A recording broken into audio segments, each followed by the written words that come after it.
নমস্কার, আশা করি আপনারা সবাই খুব ভালো আছেন।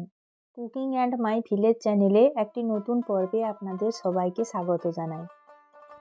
নতুন রান্নার ভিডিও নিয়ে আপনাদের সামনে চলে এসেছি। আপনারা ভিডিওটি শেষ পর্যন্ত দেখতে থাকুন আর সাবস্ক্রাইব করে পাশে থাকুন। আজকে আমি কচু দিয়ে ভেটকি মাছের ঝোল রান্না করব। যদিও শীতকালে বিভিন্ন রকমের সবজি পাওয়া যাচ্ছে শীতের, তো আমাদের বাগানে কিছু কচু ছিল, বাবা সেগুলোকে কোদাল দিয়ে তুলে এনেছে। এবার এখান থেকে আমি বড় দেখে কচুগুলো নিয়ে নিচ্ছি, তাহলে ভেটকি মাছের ঝোলটা খেতে খুব ভালো লাগবে। এই কচু দিয়ে আজকে ভেটকি মাছের ঝোল রান্না, আপনারা দেখতে থাকুন। নিয়ে নিয়েছি ভেটকি মাছ। মাছটাকে কেটে খুব ভালো করে ধুয়ে নিয়েছি। এবার মাছের মধ্যে দিয়ে দিচ্ছি পরিমাণ মতো লবণ আর হলুদ। লবণ হলুদ দিয়ে মাছটাকে খুব ভালো করে আমি হাত দিয়ে মাখিয়ে নিচ্ছি। মাছে লবণ হলুদ মাখানো হয়ে গেছে। এবার দেখুন কচুগুলোকে কেটে খুব ভালো করে আমি ধুয়ে নিয়েছি। কচুগুলো দেখুন খুব বড় বড় আর খেতেও ভালো লাগবে। এবার দেখুন মাছ ভাজার জন্য কড়াইতে দিয়ে দিয়েছি সর্ষের তেল। এবার লবণ হলুদ মাখানো ভেটকি মাছগুলো আমি এক এক করে তেলের মধ্যে দিয়ে দিচ্ছি। এই ভেটকি মাছ ভাজার সময় আপনারা আস্তে আস্তে নাড়াচাড়া করবেন। এই ভেটকি মাছে কাঁটার পরিমাণ কম থাকে, তো তাই এই মাছ ভেঙে যায়। মাছগুলোকে এক পিঠ ভাজা হয়ে গেছে, এবার সাবধানে উল্টে দিচ্ছি। এইভাবে উল্টে পাল্টে সব মাছগুলোকে ভেজে নিচ্ছি। দেখুন মাছগুলো প্রায় ভাজা হয়ে গেছে, এবার তুলে নিচ্ছি। মাছ ভাজা তেলের মধ্যে দিয়ে দিলাম 5 ফোড়ন। ফোড়ন খুব ভালো করে ভাজা হয়ে গেলে আমি দিয়ে দিচ্ছি পেঁয়াজ বাটা।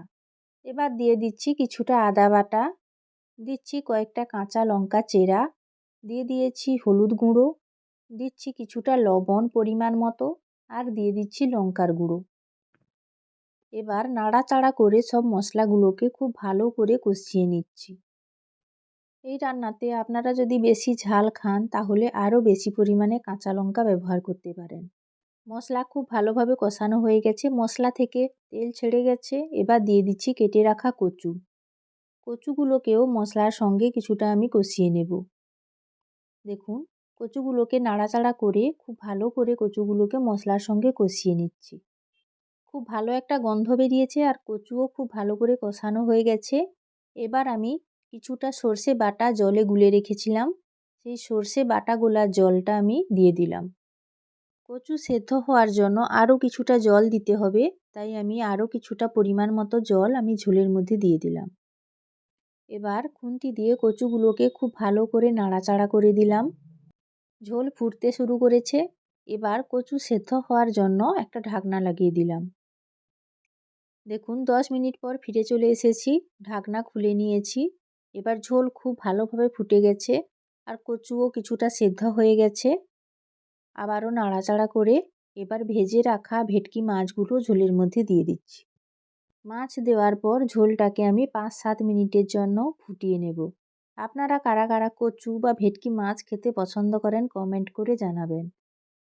সব মাছ দেওয়া হয়ে গেছে, এবার হালকাভাবে নাড়াচাড়া করে দিলাম। দেখুন চলে এসেছি 5 মিনিট পর।